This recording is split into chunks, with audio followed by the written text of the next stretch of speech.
Olá pessoal, vamos dar início aqui à nossa aula de número 7, tá? O assunto da aula de hoje são funções definidas por partes, tá? Ou também conhecidas como funções condicionais. Então, o que viria a ser, né, uma função condicional ou uma função por partes? Então, elas são funções que possuem diferentes expressões matemáticas para diferentes intervalos do domínio, né? Então, significa que dependendo do valor da variável, né, a função ela possui uma regra diferente. Tá?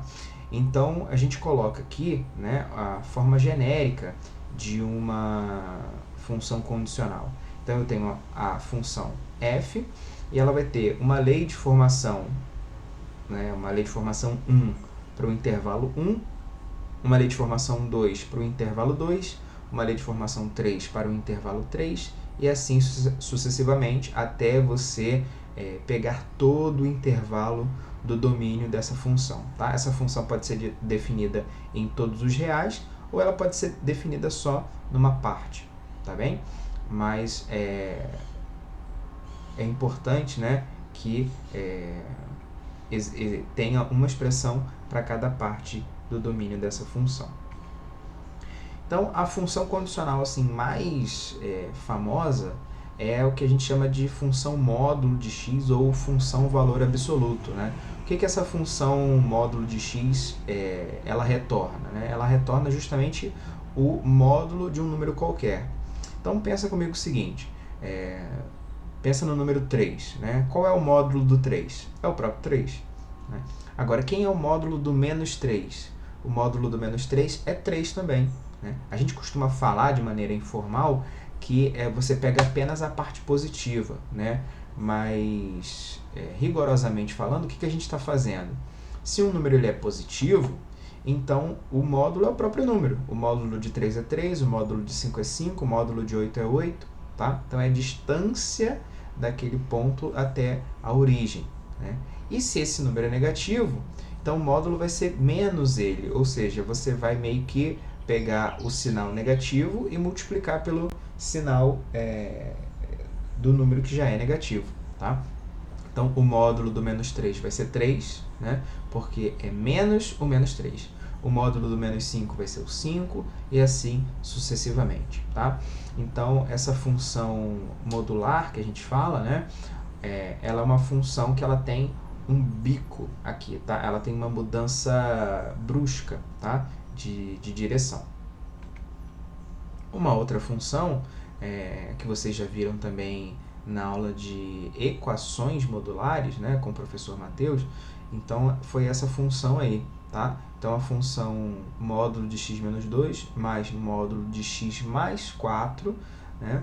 E a gente viu que ela tinha diferentes valores dependendo do intervalo, né? E a conclusão é que a expressão era 2x mais 2 se o x fosse maior do que 2, ela dava sempre 6 se o x estivesse entre menos 4 e 2, e ela daria o resultado menos 2x menos 2 se o x fosse menor do que menos 4. Tá bem? Então, essa é uma expressão, é uma função condicional, tá? Nem toda função modular é uma função condicional, quer dizer, nem toda função condicional é uma função modular, tá? Mas toda função modular é uma função condicional. Aqui, por exemplo, a gente dá a função modular e ela pode ser reescrita, né, como uma função condicional, mas nem sempre, né, a recíproca nem sempre vai ser verdadeira, tá? Porque eu posso colocar aqui expressões quaisquer que não podem ser traduzidas como módulo de nada, tá bem? Então a gente colocou o gráfico aqui também do lado, né, e percebe que ela tem duas quinas, né, ou duas mudanças bruscas de direção. Tá? Isso, quando a gente for estudar o cálculo, a gente vai estar interessado nesses pontos aí. Tá? Eles serão pontos especiais. Tá bem? Um outro exemplo bastante comum, né, ou que está aí no nosso dia a dia, é o cálculo do imposto de renda. Tá? Então, o cálculo do imposto de renda, ele funciona da seguinte maneira, né? Você tem a sua renda, o seu salário, e você tem uma alíquota, que é a alíquota do imposto de renda, que é uma porcentagem de imposto que será cobrado baseado no seu salário. tá? E a gente tem ali uma parcela a deduzir, tá? A gente vai explicar no próximo slide por que os valores são esses daí, tá? Mas imagina o seguinte, imagina que você tem um salário, né, de, por exemplo, R$ 5.000, tá? Então, se você tem um salário de R$ 5.000, você se encaixaria nessa faixa mais alta aqui do imposto de renda. Só que as pessoas acreditam, né, que será cobrado 27,5% de todo o salário dela, né? Mas isso não é 100% verdade. O que acontece é o seguinte, se o seu salário é 5.000, né, até 2.200, os primeiros, né, R$ 2.259,20 do seu salário não vão incidir nenhum imposto sobre esse valor, tá? O valor do seu salário que tiver entre R$ 2.259,21 e R$ 2.826,65, né, sobre este intervalo do seu salário, vai incidir um imposto de 7,5%, né?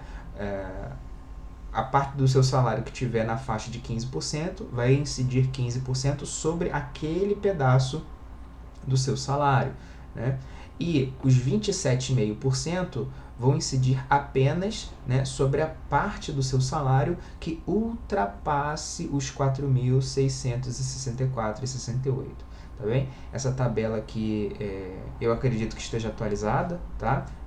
Salvo engano, mas a informação que eu peguei foi a mais atualizada possível, tá bem? Então, mas como que a gente chega, né, nessa informação e o que seria essa parcela a deduzir? Tá? Então, imagina que o seguinte, eu tenho, né, a minha renda é o valor X, né? Então, eu vou pegar a minha renda e subtrair o 4.664. Apenas sobre esta faixa vai incidir um imposto de 27,5%, tá? Então, apenas sobre essa diferença que eu vou multiplicar por 0,27,5, né, ou 0,275.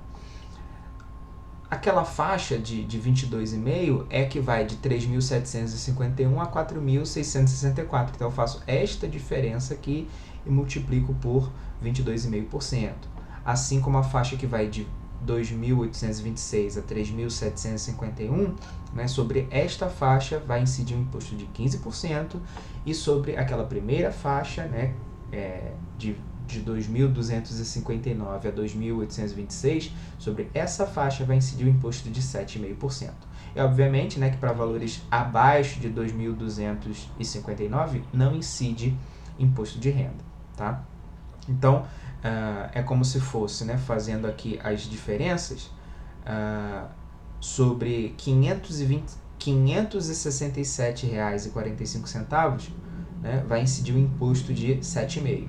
Sobre os próximos R$ 924,40, vai incidir o imposto de 15%. Sobre os próximos R$ 913,63, irá incidir um imposto de 22,5%. E o que passar, né, da cota máxima vai incidir um imposto de 27,5%, tá ok? Mas se o salário, por exemplo, da pessoa é de R$ 3.000, o que vai fazer? Então, o X estaria nesta posição aqui, né? Ou seja, ele estaria na faixa do 15%. Tudo que está à esquerda seria desconsiderado, né? Seria zerado, porque você não tem salário acima de R$ 3.000, porém ficaria X menos 2.826, né, vezes 15%, e essa parte daqui permaneceria a mesma, tá bem? Então, só para a gente adaptar à realidade, eu estou pegando aqui o caso mais completo de todos, né, que envolve todas as faixas de imposto, tá bem?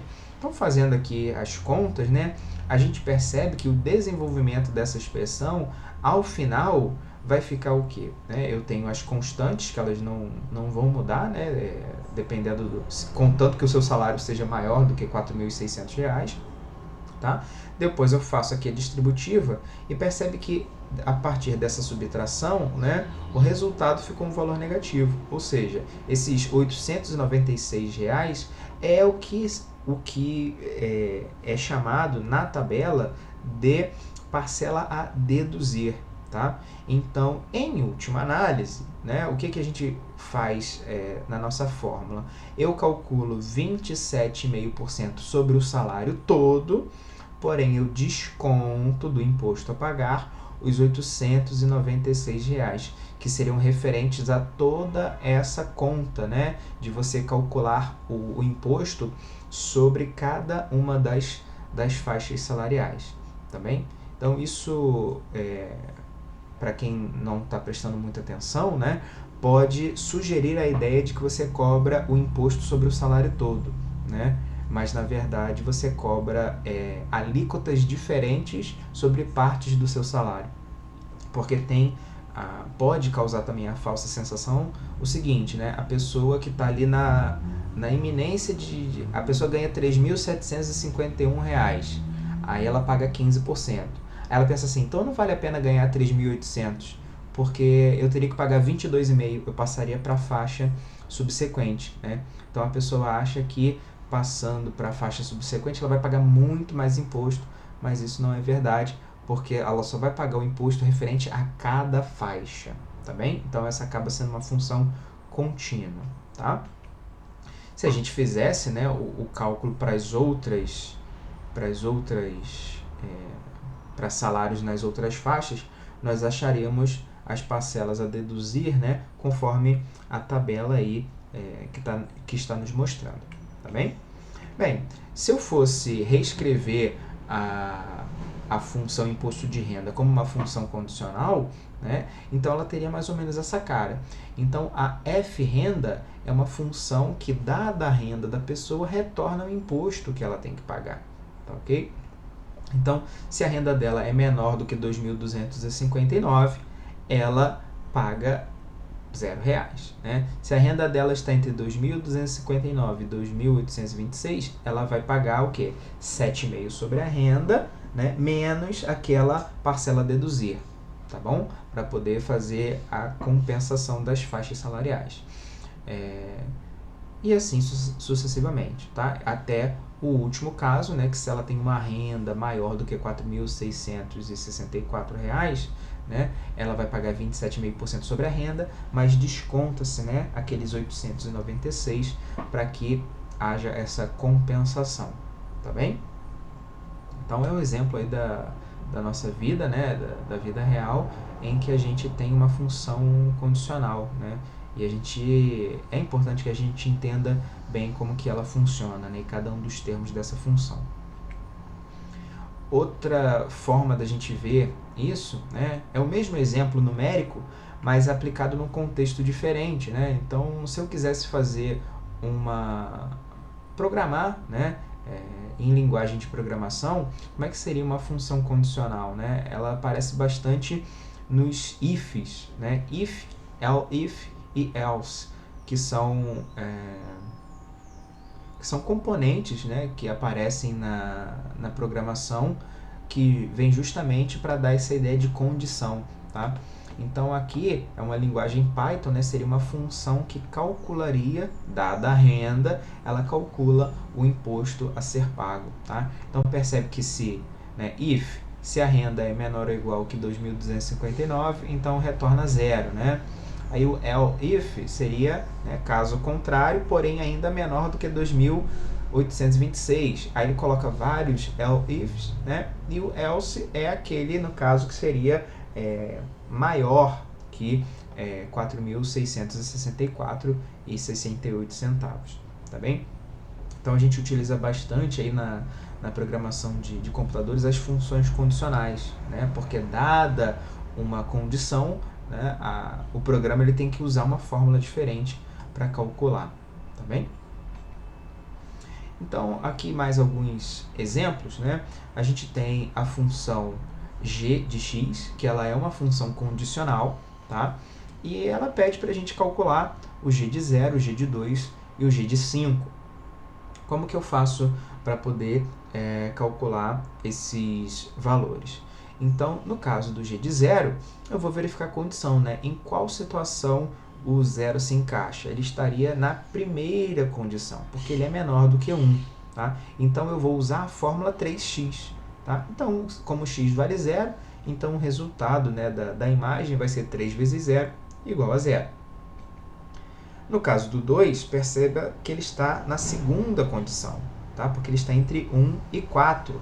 Então, eu vou usar a fórmula 2x mais 1. Como x vale 2, 2 vezes 2, 4, mais 1, 5. Tá? E, para calcular o g de 5, eu vou usar a terceira condição, porque 5 é maior do que 4. Então, 5 ao quadrado é 25, menos 4 vai dar 21, tá bem? Então, a gente vai fazer agora, nós vamos tentar plotar essa função no programa GeoGebra, e a gente vai ver como é que ela fica. Então, eu tenho aqui o GeoGebra aberto, eu vou usar, né, a função, a lei de formação é 3x, aí qual seria o valor inicial? Bem, ela é para qualquer valor menor do que 1, né? Então, eu vou botar do menos infinito até o valor de 1, tá? E ela já calcula aqui mais ou menos o gráfico da função só até, né, o valor de 1 aqui, né, cuja imagem vale 3. Depois, né, como ela é uma função condicional, eu vou botar a lei de formação, que é 2x mais 1, tá? E aí vai de 1 até 4. Tá? Então, perceba que essa função, elas se encaixaram perfeitamente, né? E aqui a imagem vai, né, de 3 até 9, enquanto o domínio vai de 1 até 4. Tá? Então, ela cresce aqui de maneira linear, né? Uma função de primeiro grau, certo? Que nós vimos aí anteriormente. E a última parte da função, ela seria, né?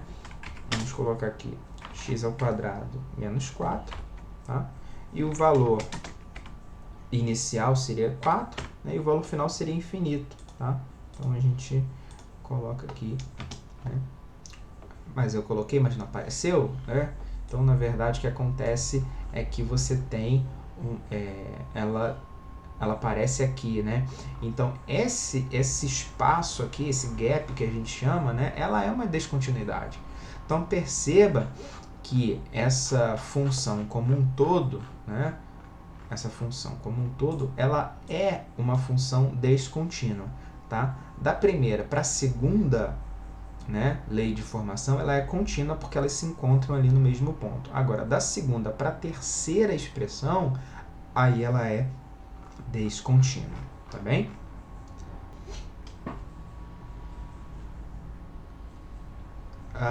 Agora, nessa questão, a gente tem a função desconto percentual, né? E diz que um produto ele vai receber 0% de desconto se o preço for menor do que 50. Vai receber 10% de desconto se o preço estiver entre 50 e 100, né? E vai receber 20% de desconto se esse preço for maior do que 100. E aí, na letra A, pede para a gente calcular, né, os valores do desconto quando o preço for 30, 75 e 120. Então, no caso do 30, né, como 30 é menor do que 50, então ele está na primeira condição, então o desconto é nada. Tá? Então, o desconto é de R$0. Para 75, ele já se encontra na segunda faixa. Né? Ele está entre 50 e 100, então o desconto é de 10%. Então, 10% de 75 é 7,5. E o 120 ele já se encontraria na terceira faixa, tá? Porque ele é maior do que 100.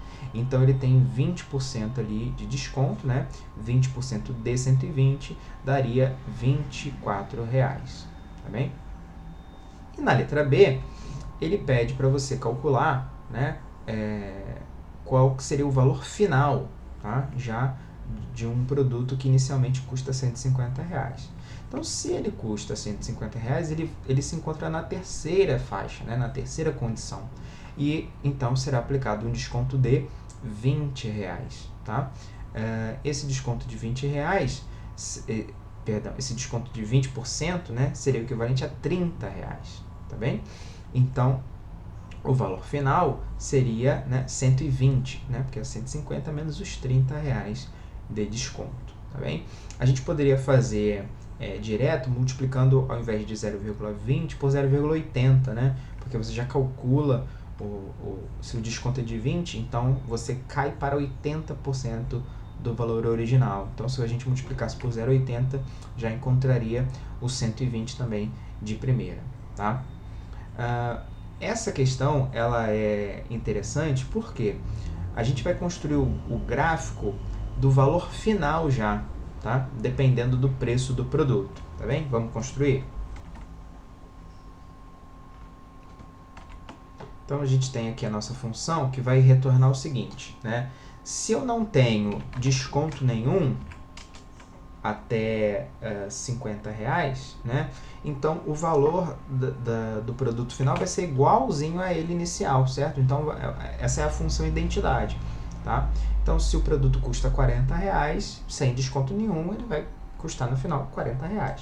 Isso vai valer de 0 até 50, tá bem? Então, a gente já faz o nosso primeiro gráfico aqui. Vou mudar um pouquinho a escala, né, para a gente entender.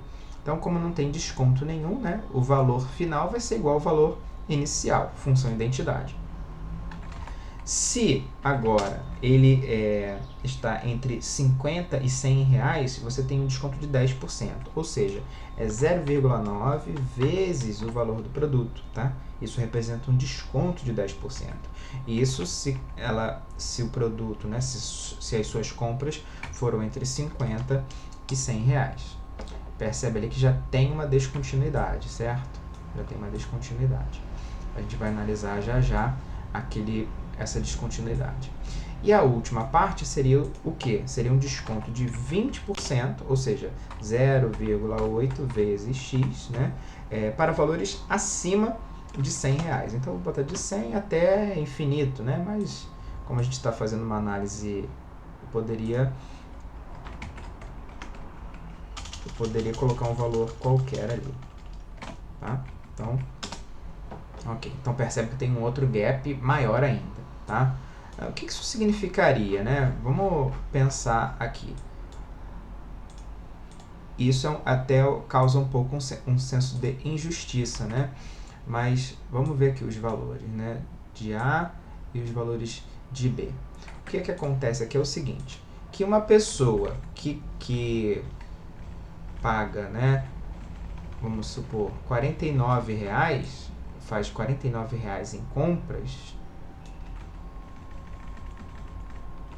né, ela vai gastar R$49 porque ela não vai ganhar desconto nenhum, até porque ela não gastou mais do que R$50.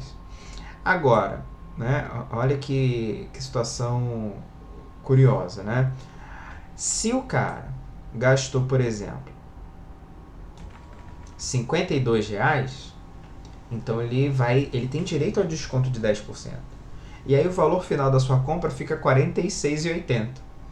Então isso pode causar um pouco de injustiça, né? Ou seja, tem uma faixa ótima ali que você pode comprar, né? E você gasta menos, né, do que comprando uma quantidade menor, né? Parece loucura, mas é verdade. Então o limite seria isso daqui, né? Percebe que o resultado da conta, né? Então eu posso gastar até R$55,55, que o valor final da minha compra vai ficar R$49, né? R$49,99, ou seja, vai ser mais barato. Se eu gastar R$55,56 com os 10% de desconto, né, a minha compra vai para R$50, né? Então ficou uma situação curiosa, né? E o mesmo vai se repetir, né, lá para outra faixa, tá?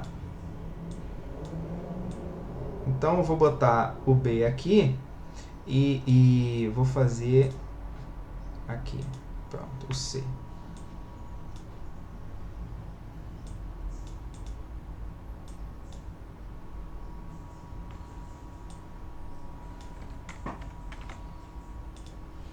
Pronto, agora sim, tá?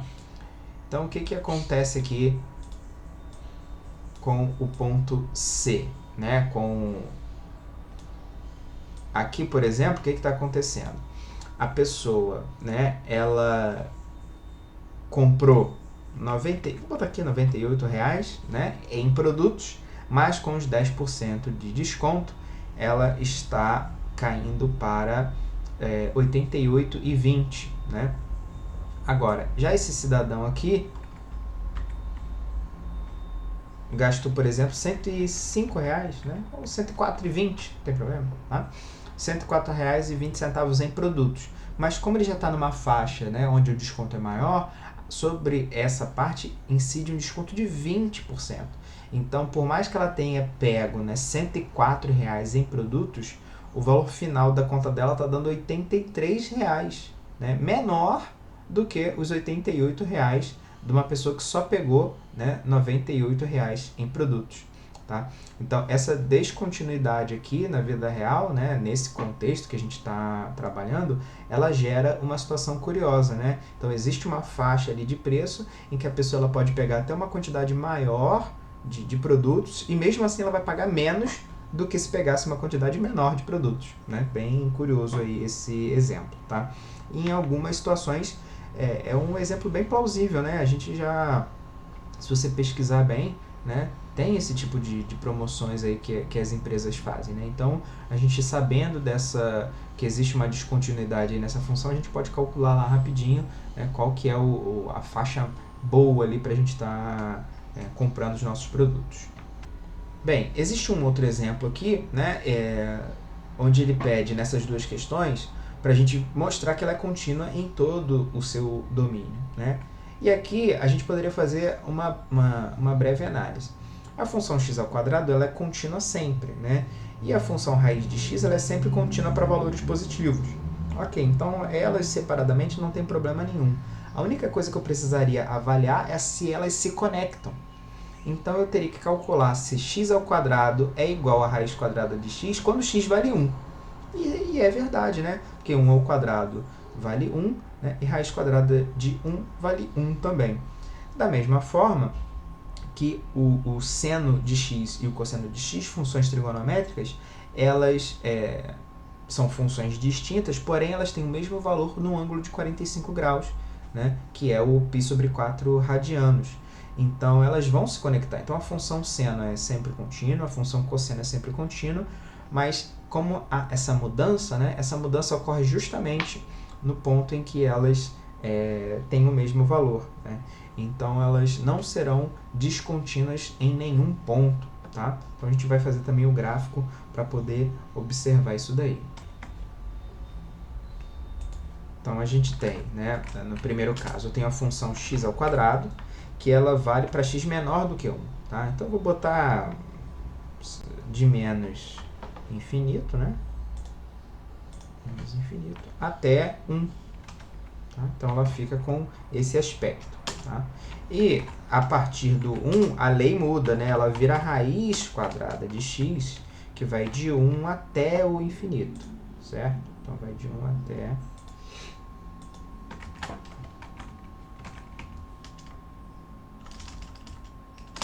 até o infinito. Okay? E percebam justamente o seguinte, que apesar de, né, antes do 1 ela tem uma lei de formação e depois do 1 ela tem uma outra lei de formação, que essas leis de formação, né, elas se conectam no mesmo ponto. Tá? Então a gente vai dizer que ela é uma função contínua por conta disso. Tá bem? E no outro exemplo, eu tenho a função seno de x, né? Então é uma função seno de x, né, de menos infinito até o valor de π/4 radianos. Então, está aqui. Tá? Então, a função está construída. E, por outro lado, né, eu tenho a função cosseno de x, que começa em π/4, né, e vai até o infinito. Tá? Então, elas também, né, vão se conectar, ok? No mesmo ponto, a função será contínua por conta disso, tá bem? Então, mais um exemplo, né, mais um exercício para a gente fazer junto. Eu tenho gráficos de funções condicionais, né? Então, pede para a gente esboçar o gráfico dessa função. Então, ela é x² se x é menor do que zero, e ela é 2x se x é maior do que zero.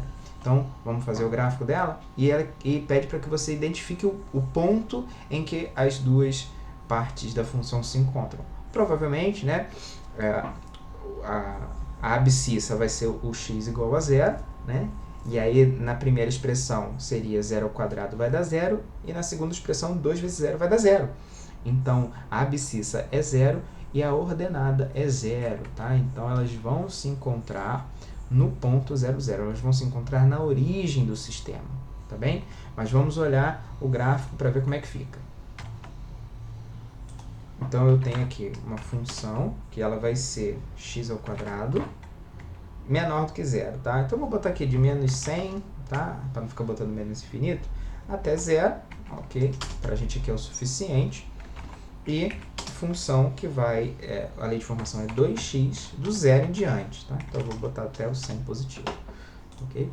Então, e elas se encontram na origem, né, do sistema, tá? Elas se encontram no ponto 0, 0, ok? Então, na parte negativa do x, ela é uma parábola, né? E na parte positiva do x, ela é uma reta, ok? Uma função do segundo grau, uma função do primeiro grau aqui. E creio que seja o nosso último exercício. A gente tem uma função condicional, né? E aí são 3 condições, tá? E ele pede para calcular, né, o j, as imagens, né, do menos 3, do 0 e do 2, tá? Bem, como o menos 3 está no primeiro intervalo, que ele é menor do que menos 2, então a gente vai usar a primeira expressão, né? Então vai ficar menos 3 mais 5, 2. Para calcular a imagem do 0, a gente observa que o 0 ele está na segunda condição. Então, é uma função constante, certo? Igual a 2. E, para calcular a imagem do 2, a gente tem que usar a terceira condição, porque 2 é maior do que 1. Então, a imagem vai ser 3 vezes 2, 6, né? Menos 1, 5, tá bem? E na letra B, ele pede o contrário. Ele pede o seguinte: para quais valores de x a imagem vale 2, tá? Então, eu teria que pegar cada das expressões e igualar a 2, né? Então, a primeira expressão, igualada a 2, vai ficar x mais 5 igual a 2, passo 5 para o outro lado, vai ficar menos 3, certo? E a gente tinha calculado a imagem do menos 3 mesmo, né? A questão era saber se ele era o único que gerava esse resultado. E fazendo essa conta, a gente descobre que, na primeira condição, ele é o único que gera a resposta 2. Tá? Então, essa condição está válida porque a resposta que a gente achou está dentro do intervalo que aquela lei de formação está sendo utilizada. Tá bem? No segundo caso, né, ela é igual a 2 sempre. Tá? Então, todos os valores de x no intervalo menos 2 até 1, né, fechado no menos 2 e aberto no 1, vão gerar a imagem 2. E o terceiro caso, eu vou pegar a terceira expressão, que é 3x menos 1, e vou igualar a 2. Né? Então, eu vou passar 1 para o outro lado somando, e vai ficar 3x igual a 3, então o x tem que ser 1. Né? E eu verifico que o 1 ele está na condição, tá? Está na borda ali do intervalo, certo? Mas a condição continua válida, ok?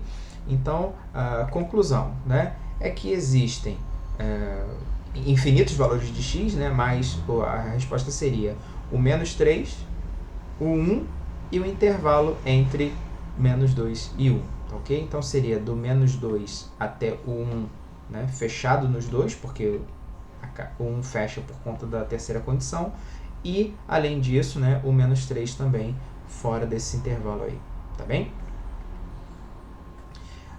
Então, para a gente finalizar a nossa aula de hoje, né, só um resuminho de algumas coisas que a gente precisa observar quando está trabalhando com funções condicionais, tá? Então, uma dica, né? Então, a gente vai sempre ler a função, tá bem? Com bastante atenção. A gente precisa identificar as condições, né? Quais são as condições que eu estou trabalhando, tá bem? E dependendo do problema, né, eu vou usar a regra correspondente, certo? E a partir encontrada a regra correta, né, eu vou calcular o meu resultado, igual, por exemplo, lá no imposto de renda. Então, dada uma renda, eu preciso saber como é que eu vou calcular o imposto, certo? O cálculo é diferente, tá bem? Quando a gente fala de funções condicionais, o problema da continuidade ele é bem delicado, então eu preciso verificar se essa função ela vai ser contínua, tá bem? Então, qual é o problema de funções condicionais? é que pode aparecer um espaço entre as funções, entre os gráficos, né? E aí faz com que elas não sejam contínuas, tá bem? Então, se a gente desenhar o gráfico, né, a gente vai ter melhor essa noção, tá? E por fim, lá, sempre, né, revisar os nossos resultados para ver se eles são coerentes com o que a gente está fazendo, tá bem? Então a gente fica aqui por hoje, tá? A nossa aula foi essa, e na próxima aula nós vamos estudar translações e composições de funções, tá bem? Então aguardo vocês, até lá, forte abraço, tchau, tchau.